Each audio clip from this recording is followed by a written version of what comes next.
Mana sih Bimo? Selalu aja datang yang paling terlambat. Ada nggak Blas? Nggak ada. Itu dia, panjang umur juga. Tuh anak baru juga diomongin. Sorry ya guys, saya telat. Dia telat. Woi, aku belum jalan. Aku belum. Dia yang 5 udah. Aku lagi. Udah game. Warna merah.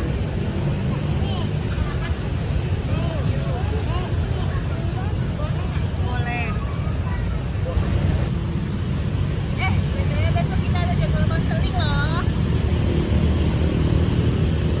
Hah? Emang ada konseling apaan? Yang tentang kesehatan reproduksi itu loh. Wah, iya. Ada di jadwal. Aku sudah mempersiapkan pertanyaannya. Ya elah, rajin banget. Gue aja baru tahu nih.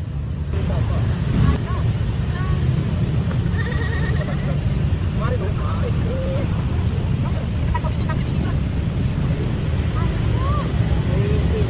Tahu kan?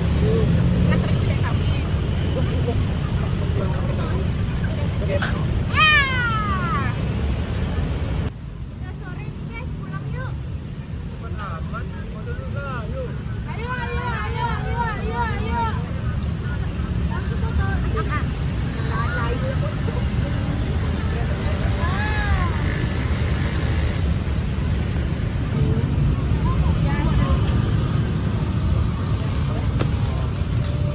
Nampak itu nggak ya?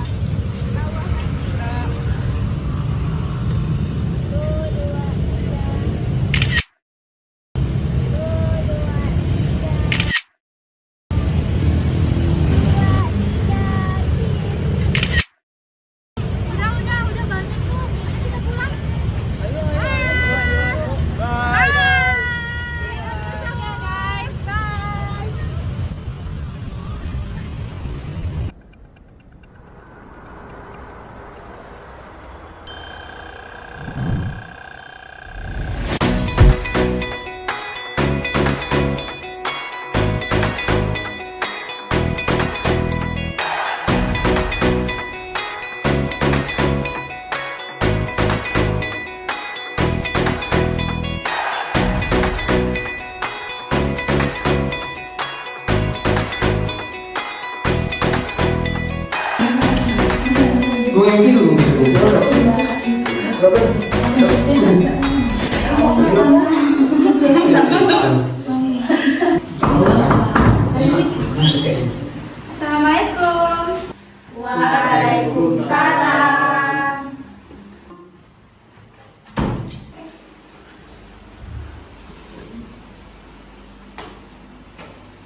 semuanya.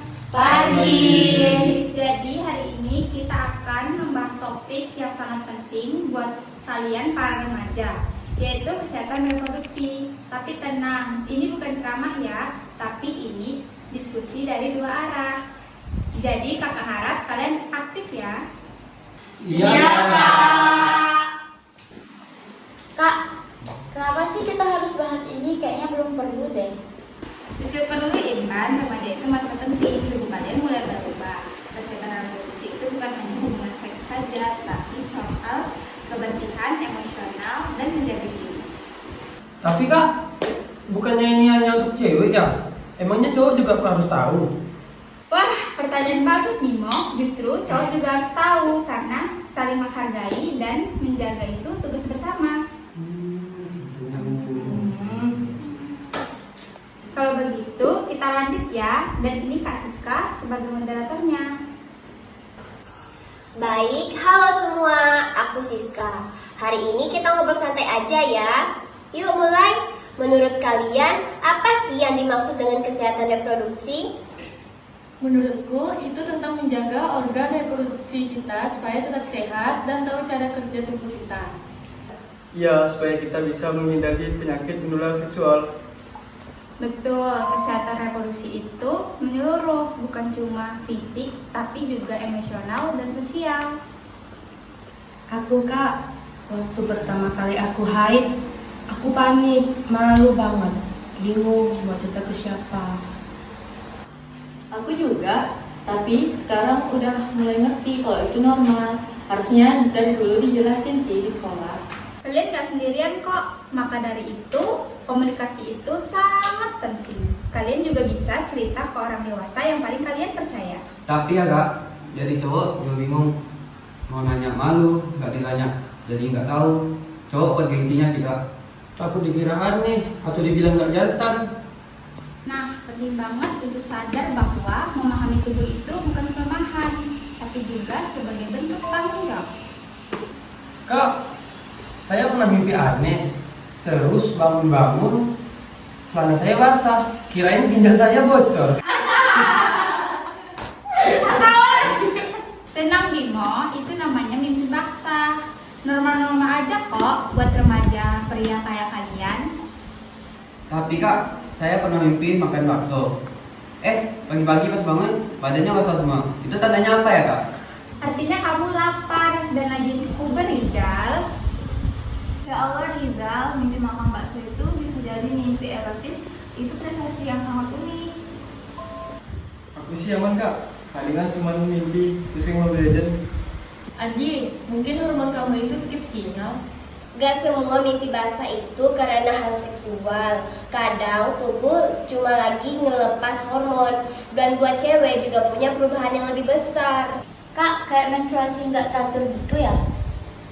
Ya, kalau di awal-awal bisa kacau siklusnya. Tapi kalau sakit kepala atau nggak datang berbulan-bulan itu harus dicek. Sekarang, ayo kita buka sesi tanya jawab. Siapa yang punya pertanyaan? Saya Kak. Kak, gimana sih caranya kita tahu kalau hubungan itu sehat?